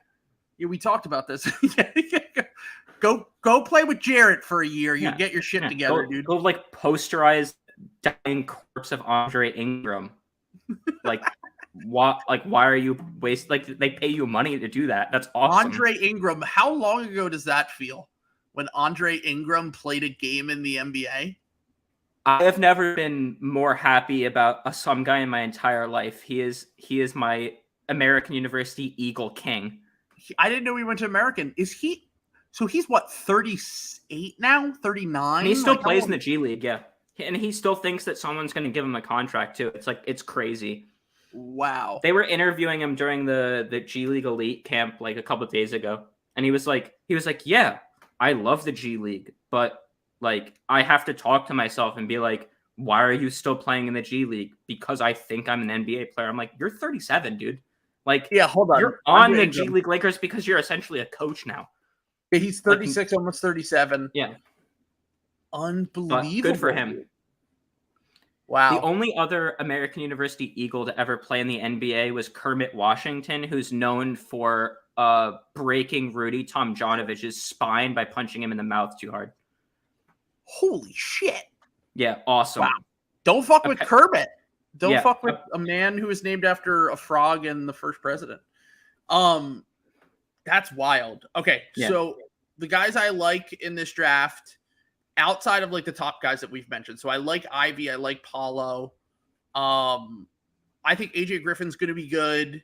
Yep. Jalen Duren, I like him. You like Duren? I do. I think he's going to be really good. I'm not sure if he's ever going to be what people thought he was going to be, but I think square that with Wiseman. With who? Jalen Duren? Yeah. I think they suffer from the same fundamental issue. And the reason he's dropping is not like a fault of him playing, it's a fault of like Penny Hardaway. They are like, yeah, like they realize like, oh, like every guy that goes here just like they just peter out. Like Penny's getting the best prospect in America, like, and none of them are panning out. Yeah. Well, the thing, all right, so keep in mind, one thing with Wiseman is freakishly athletic when he was in high school, right? Like dominating camps, like doing whatever. Mhm. Played 3 games in college. Yep. Played 3 games. Mhm. Yeah. So that's a development year out the window. Gone. Okay. Development year out the window. First year comes into the NBA, is historically bad for a rookie. Okay, fine, whatever. Gets hurt. His development track, like, even if James Wiseman was ever to build himself into, like, by the way, I didn't think he was going to be not an NBA player. Yeah. I just thought that he was being overhyped because he was getting drafted ahead of LaMelo Ball. Like, he was getting taken with the 2nd pick in the draft, and I saw his ceiling as like the 12th best center in the NBA. And I'm like, I think if you get that at the 10th pick or the 12th pick, I also think Duren's like just as good, if not a better prospect than Wiseman. And I also think that, like, if you're to get that guy later, then it's totally fine if you get the 12th best center with the 12th pick in the draft or whatever. Yeah. Don't get me wrong. I think that, like, I think Duren is 100% like a lottery pick still. Yeah. It's just, he might even have more upside. Like, it's just watching that team. I watched that team play so much this year. Like, I watched Memphis play probably more than any other college team in America because, like, I'm such an Imani Bates sicko, and I'm also like a Landers, Nolly, and Lester Quinones sicko. Like, I love that entire team, and, like, oh my god, they don't run a fucking play. Like, it's just so freestyle out there, and, like, Duren just feels like he is, like, just, like, in struggle central. Like, he just has to be like an offensive boards monster. Yeah. For no reason. Didn't he play really well against Chet, if I remember correctly? Yes. Yeah. Yep. Yeah. I mean, that's the number 1 pick in the draft. Like, I know that there's a massive size difference, but yeah, it's just like, it's one of those things where it's like he's crazy talented, but it's like, it's so hard for me to get, because, like, I just don't think he was ever put in a situation to succeed, and it's incredible that he's still a lottery pick. Well, like what if he goes to, like, Oklahoma City or some shit? I think that would be great for him. I think the Knicks are like what Tankathon has him going to the Knicks. I think the Knicks, because I kind of think the Knicks they need a guard, but I also kind of think they need a center, because I think they're done with the Mitchell Robinson thing. Yeah. And, like, I agree with that. I love Nerlens, and I'm sure so do you. You have fond memories of Nerlens, but you're not rocking Nerlens by himself anymore. That's not happening. No, yeah. I mean, I think Nerlens is like the 20th best center in the NBA. But like, if he's your starter, you're probably not doing great. If he's your backup, you're fucking killing it. I love Nerlens, but, like, I just don't really see, like, and also he's just had so many injury problems throughout his career. Another guy I like, this Canadian guy. Hold on, before we get into that, another guy I like is Terry Eason from LSU. Yep. I think, to me, he's kind of like a bigger, more, like, he's kind of like what people thought Thibault would be, if that makes any sense. Like, a defensive monster who, like, can hit down open shots. He's got to develop his offensive game, but, like, he got better every year. He's 21 still. I think that he has some upside. I'm surprised to see that he's been falling down draft boards. But so those are some of the guys that I like in this upcoming draft. But back to, I just want to talk about the top guys real quick. Okay. Because how do you feel about Jabari? Because it seems like everyone's kind of souring on Jabari leading up to the draft. Like, he was at one point in the discussion for the first pick, and now I think, like, what does Oklahoma City do it to? Because I don't think they're going to take Jabari. Like, really? Here's why. Look at what Presti is building. And Jabari is, if Jabari ever can develop a shot creation, if he can ever figure out like any of that, sure, he's going to be a star. Absolutely. But that's a big, big if. Like, that's not something that guys just, like, kind of develop overnight. Like, that's a years long process to get to the point. Usually you have a very good foundation to work with when you are developing that. And Jabari has been more of like a play finisher type. Like he's like he's not a big on ball guy. He's like a catch and shoot guy, whatever, not a crazy athlete by any means. And I do think that I think that Presti is building a team of creators. Like everyone on that team can create. There isn't Giddey, Trey Mann, SGA, Lou Dort, Poku, like even though Poku is Poku, like everyone on that team except for like Kenrich Williams and Mike Muscala, who are the veterans, all the guys he's drafted over the past 3 years, they're all creators. And like I think he would look at Paolo or Ivy and say, I see the creation upside with these guys more than I do with Jabari, who is more of like, as some people have said, like maybe like a tall Clay, which is an amazing player, but like still. Like, I agree with that. But going back to your earlier statement about potentially having to trade SGA. Yeah. I think if you draft Jabari Smith too, with the idea that like he's just like an insane bucket who maybe could be the next KD. Yeah. You pick him instead of Paolo because Paolo immediately makes that team better. Yeah. Because he's not going to take difficult shots and like have shit efficiency. Jabari probably is going to be promising, but I think he's going to be like his efficiency is going to be like the same as like a Cade or Jalen Green, where you're like, this is looking like shit for a while for a season. That helps you get Vic Wembanyama. Like that helps you like set like you get and you're not really taking a huge loss by picking him over Paolo, in my opinion. See, I think Chet's the only one of the top three that's going to come in and be like an impact player right away. Like, I think Paolo will take some time. I think that Paolo will be probably better. Like, if your goal is to make Jabari into a creator, and you don't want him just being like the play finisher, catch and shoot, like best shooter in the NBA, best tall shooter in the NBA potentially, and you're like, we're gonna live and die with him becoming a creator, an on-ball guy, the Kevin Durant. But like one of the issues with the Kevin Durant comp to me, like even as his ceiling, if he hits it, is like Kevin Durant was an on-ball guy in college. Like he was already showing the creation flashes when he was 19 years old. Like he was amazing in college.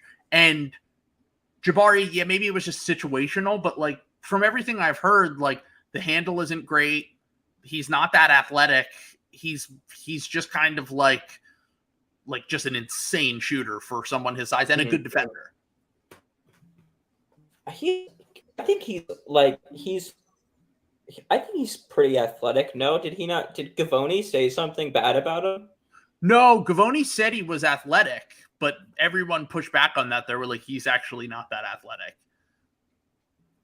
From what I've heard. I mean, athleticism can mean a lot of different things. It's not just like this guy's athletic, this guy's not athletic, but like people don't think Jaden Springer's athletic, but he has like he has athletic abilities that are like you might not see like clearly like you would with like Tyrese Maxey or like some like Ja Morant, like an obvious one. You know what I mean? And I'm not saying the combine's perfect either. Like the combine just is trying to tell me that Kennedy Chandler is quicker than Gene Montero, and that like is breaking my brain.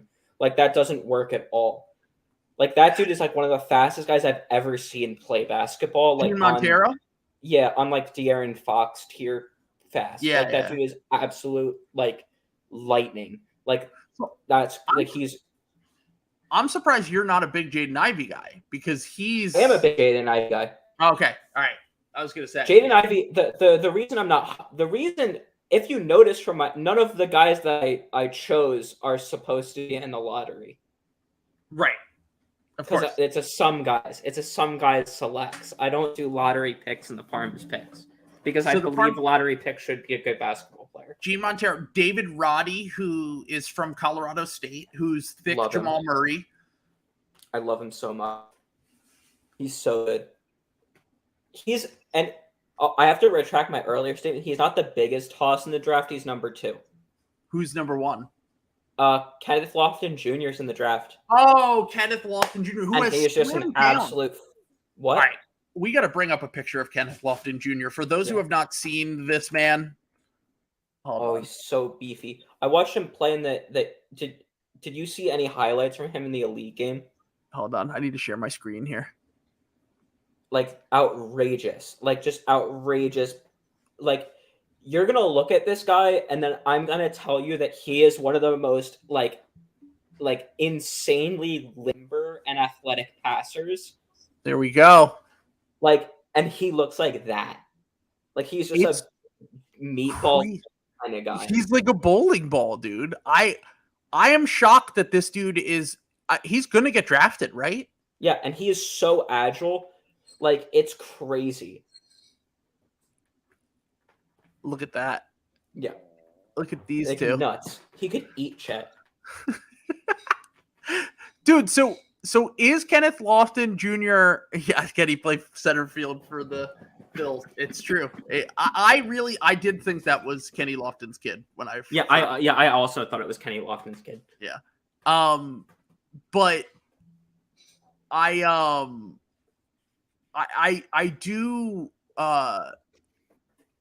struggle to see how a guy that like I guess Jokic is Jokic.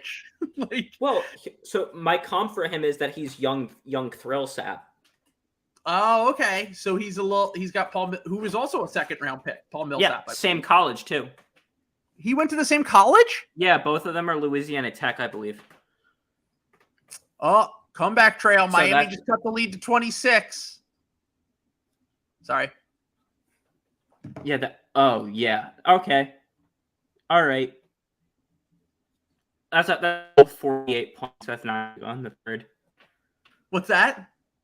They have less than 50 points. I mean, the Heat offense has been massively fraudulent. The fact that they scored so much on us is a very bad sign. Yeah, well, when our best defensive player is missing facial bones, you're kind of expecting that, I guess. I agree, but I'm also a little bit concerned just about the Sixers defense moving forward because the pieces just feel like they don't fit. Like, okay, you have to switch because of James Harden, but then you have Tyrese Maxey and Joel Embiid.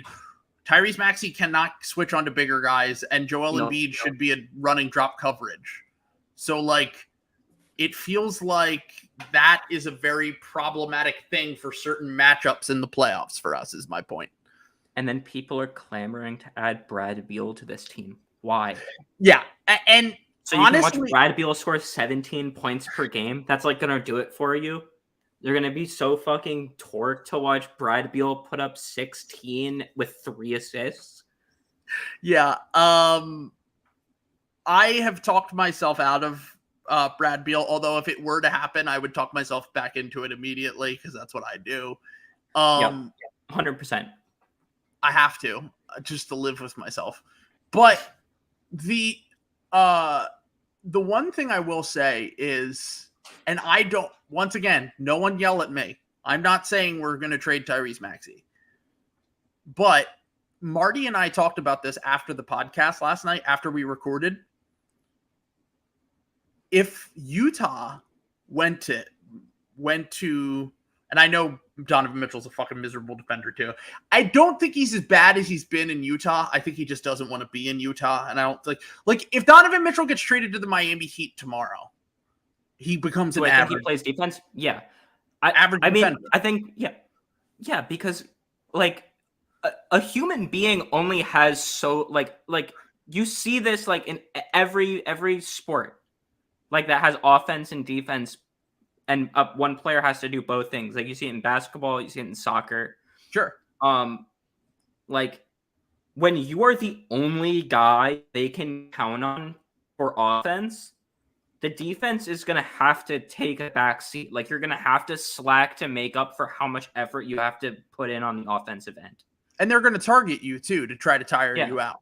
They did it with James Harden for years. They're trying to do it with Luka now. Like, they do it with Donovan Mitchell, but like, I know everyone just goes, well, Donovan Mitchell's small, but Donovan Mitchell has a 7-foot wingspan, I think. Mm-hmm.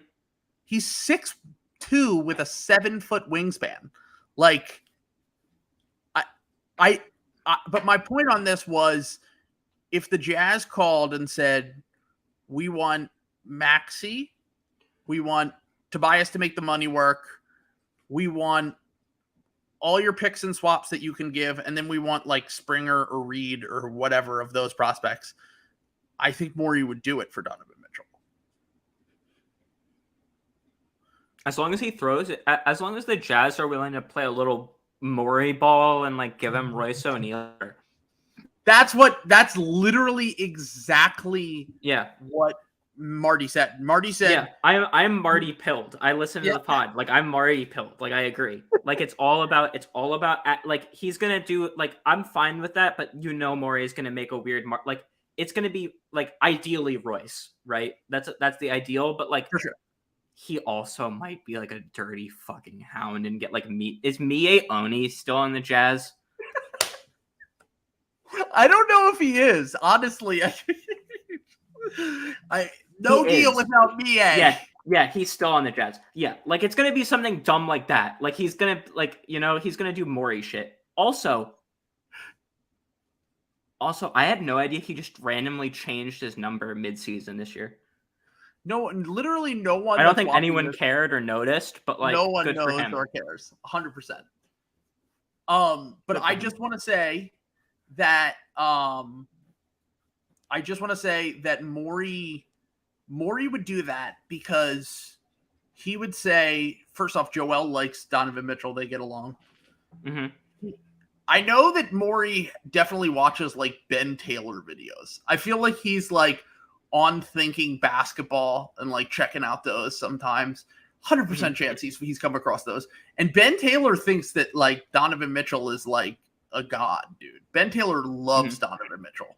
He's like, he was saying like he would take Donovan Mitchell over Ja. He would take Donovan Mitchell over Trey, I'm pretty sure.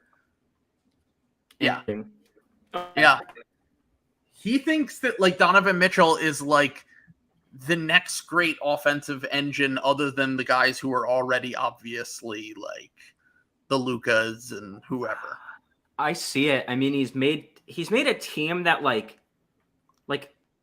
it's Joe Ingles. It's like Joe Ingles, Jordan Clarkson, and Bojan Bogdanovic. Like, that's their offense. It's true. But like, that's disgusting.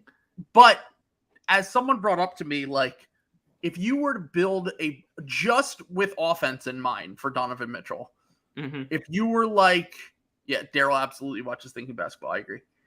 If you were to put like the right pieces around Donovan Mitchell offensively, secondary starish guard in Mike Conley, roll man and Rudy Gobert, shooter, volume shooter in Bojan Bogdanovic, ball mover in Joe Ingles, occasionally secondary ball handler Jordan Clarkson, and Royce O'Neal, who kind of just does all like the dirty work. Like, they kind of have built a really good offense around Donovan Mitchell. Like, he's in an absolute best case scenario for his game offensively right now in Utah. I kind of disagree with that. I agree with every player you said but Conley. I think I love Mike Conley. I believe like he probably should have been a one-time All-Star. He's like a snub, all that classic basketball fan take stuff. He did make the All-Star team. Yeah. But like, like when he was a Grizzly. Yeah. But like they were better with Rick Rubio. Were they? Like, yeah. Like, I firmly believe they were better with Ricky Rubio because you love Ricky Rubio. Well, no, because Ricky Rubio like just does not give a shit about scoring. Like, all he does is pass. True, but at the same time, they literally were like the number 1 seed with Mike Conley when everyone was This healthy. is true. And this like, is true. It's also hard to say because they always suck in the playoffs, no matter who. Like, outside of Donovan Mitchell being insane in 2 straight first-round playoff series, but like, one was in the bubble and one was, who were they even playing? Who did the Jazz beat in the 1-8 matchup last year in the Western Conference before they lost to the Clippers? I can't even remember who it was. That's pretty unimpressive. Oh, it was the Grizzlies. Yeah. It was the Grizzlies. Yeah. They beat them in 5. But Donovan Mitchell was like insane in that series, I'm pretty sure. I think he averaged like 35 points a game. And that's against like Dylan Brooks and like Desmond Bain and like a handful of good perimeter defenders. Like I mean, maybe he also was targeting Ja on some occasions, but like, I don't know. Like, that's pretty damn good. Like, also, why are the Heat's guys still in this game? I know it's only 5 minutes left in the third quarter. I guess technically you kind of have to. Okay. It's a playoff game. Pat Riley would blow a fuse if you didn't give his starters enough minutes, dude. Well, I'm just thinking like, why do you think he makes those guys run fucking laps for 9 years straight before they're allowed to get minutes? I just always think that like, I don't know, maybe it's because the Joel thing like scarred my brain. But like anytime a game's like clearly out of hand, I'm like, you gotta just I'm like, you gotta just pull them. You gotta pull them. There's no way to play these guys. But at the same time, like Pat Riley is directly responsible for what I think is the most gross basketball draft thing of the last 10 years, which is that now every single guy in the league has a body fat percentage like that fucking matters at all. Like that only matters in Pat Riley's like pseudoscience. Like that's not a real fucking thing. In his Jordan Peterson brain. Yeah. Like that's fucking nuts, dude. Like it does not matter. That's such an arbitrary distinction, and like because he drafts only guys with like, what is it, 5% or lower? I don't even know. His thing? Is that true? I think that's his thing. And like that has popularized the whole thing. It's so dumb. Which is so funny because like the MVP of the league for 2 straight seasons is Nikola Jokic.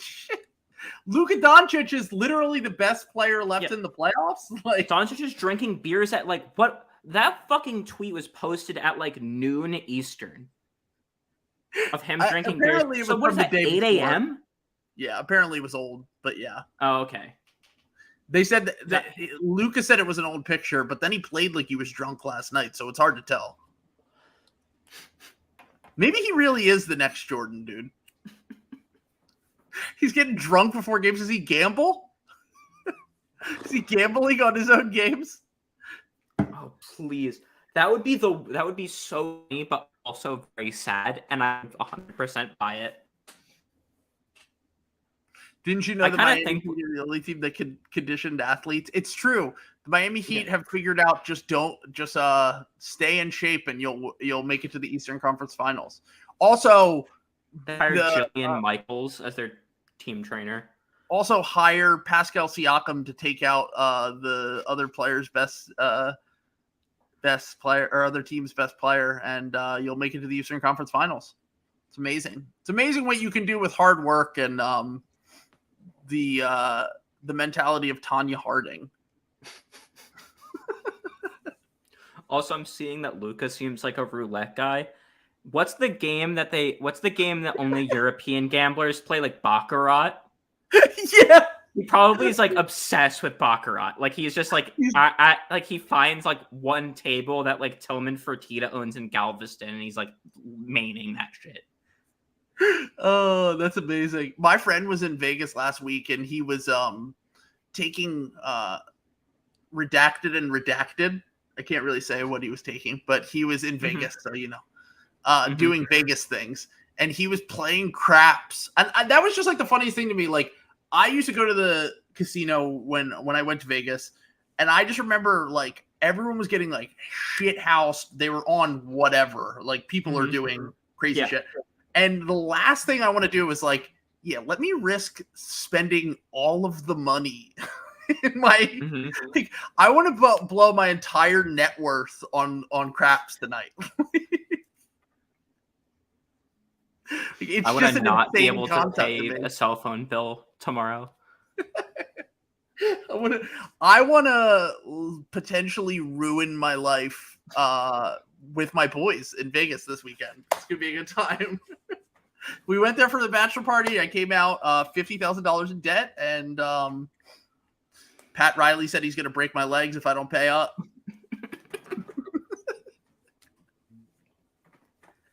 I love it. By the way, the Heat cut the lead to 17, and the fans were going insane, dude. Mm-hmm. Oh, do you have the sound on? No, I can just see they were going nuts.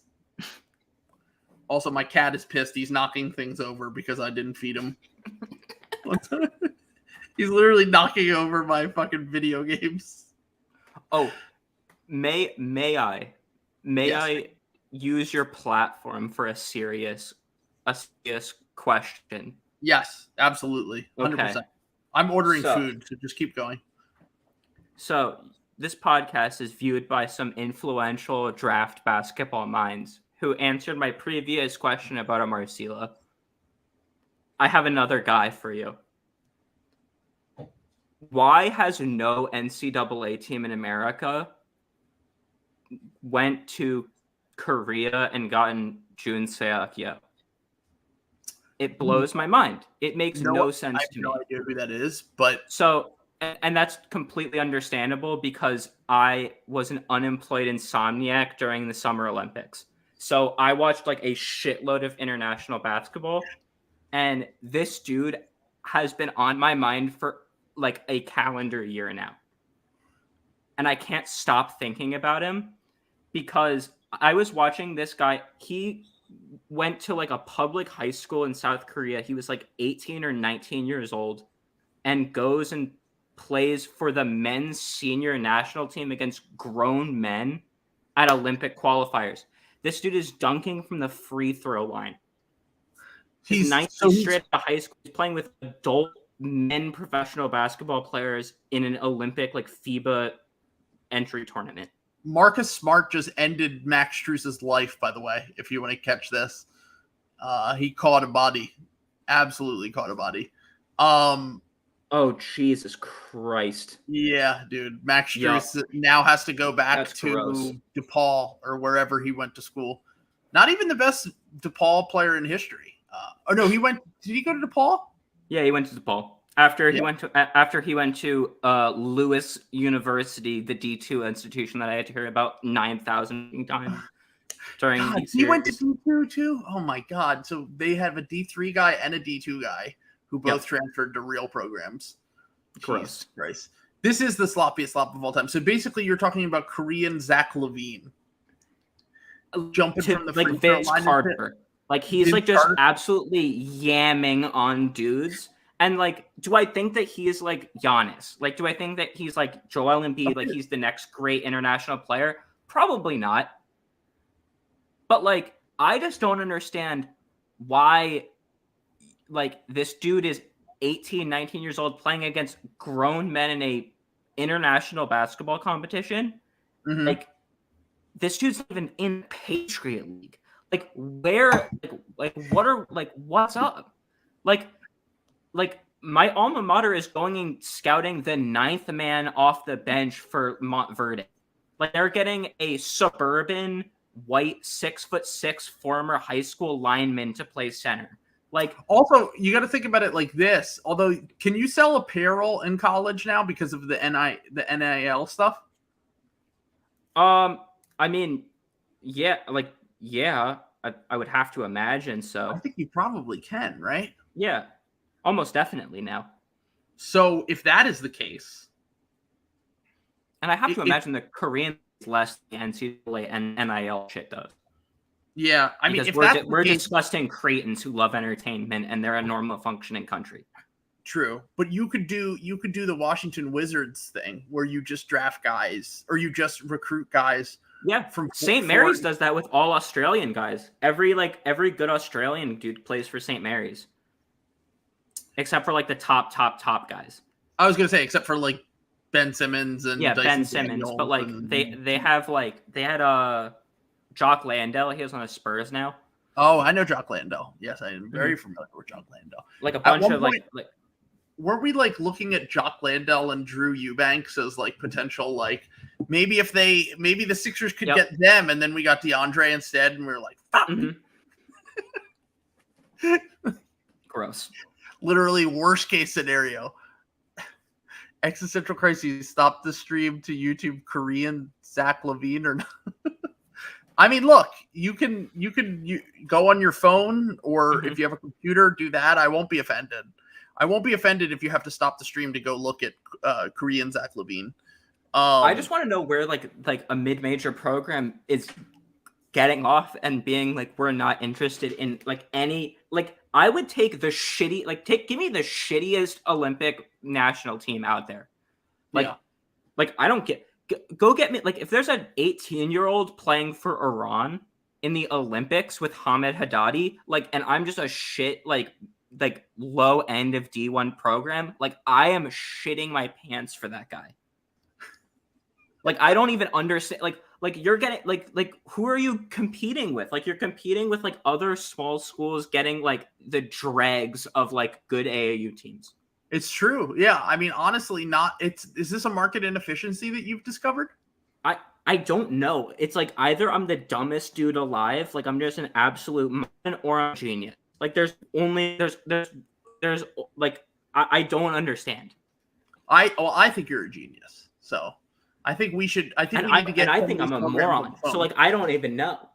Like I'm like I don't even understand. Like it's drives me absolutely mad that like that's happening.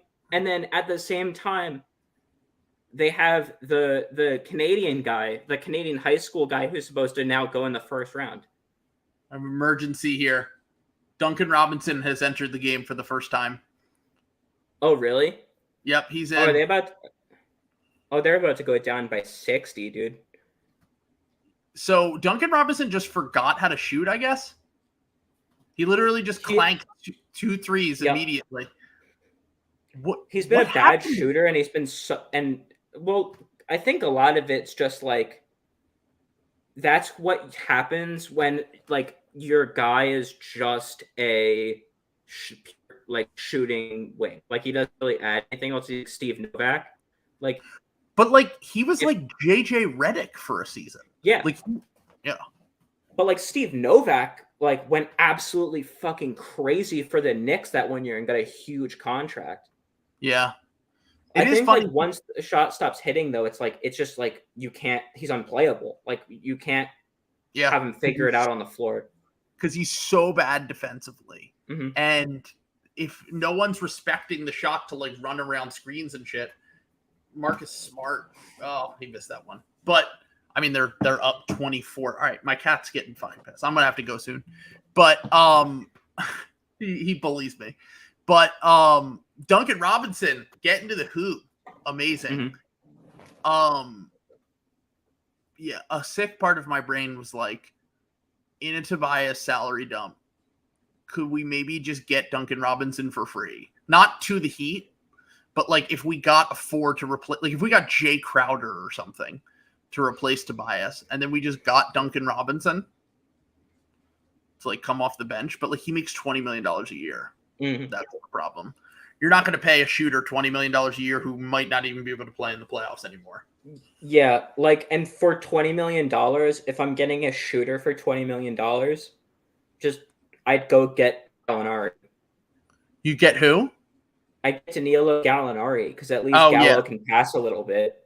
Yep, he's much older, but they make the same amount of money, and one's semi-playable off the bench. Well, yeah, Gallo was playable against the fucking Sixers in the playoffs, of course. He's fucking killed us. He destroyed us down the stretch of Game 7. Oh my God. Yeah. Spo looks like he's having an existential crisis on the sideline. He's I had to put in Duncan Robinson. I fucking hate this guy. Fucking hate Duncan Robinson. Not a dog.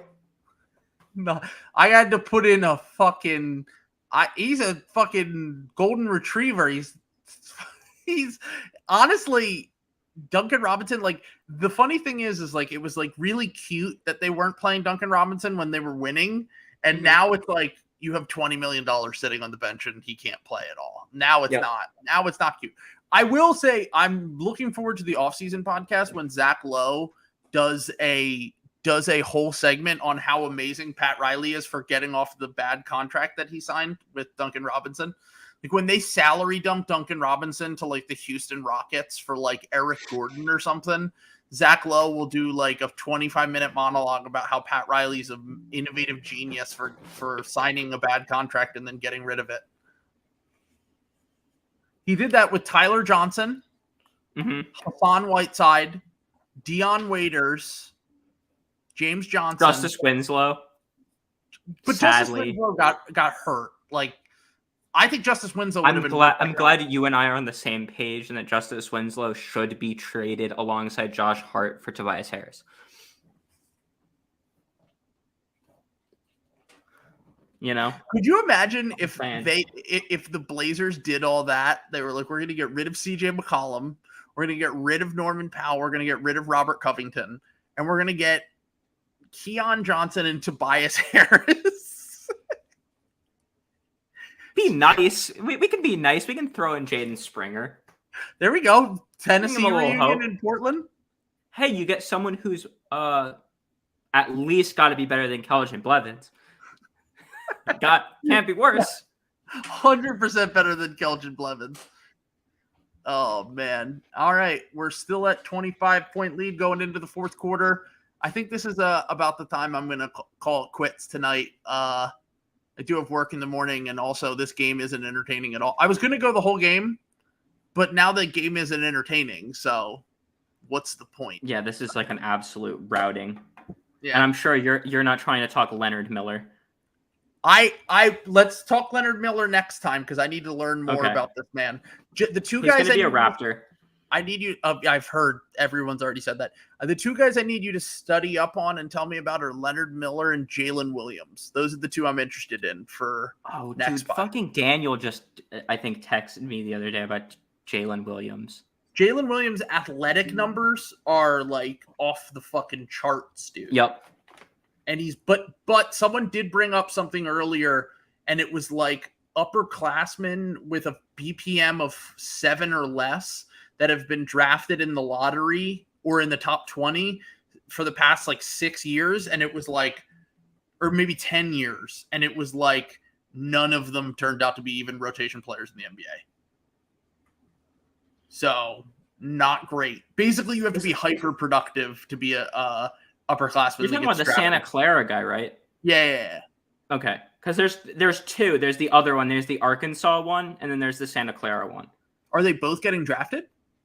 Both are projected in the second. Jalen Williams with a Y, and then just Jalen Williams without a Y. Jalen Johnson. Jalen Johnson or Jalen Hurts. Yeah. Okay. Well, those are the two that I'm interested in. Well, one of them. The one that without the Y is the one that everyone's talking about, I'm pretty sure. Okay. So I'm interested to hear your takes on him, and I have to look more into him because I think we're going to end up getting a second round pick in this draft, or we'll just keep 23. And I want to learn more about the targets. But all right, thanks again, Parm. Appreciate it. Thank you guys for watching. Probably be back in like a week or so, whenever we feel like it.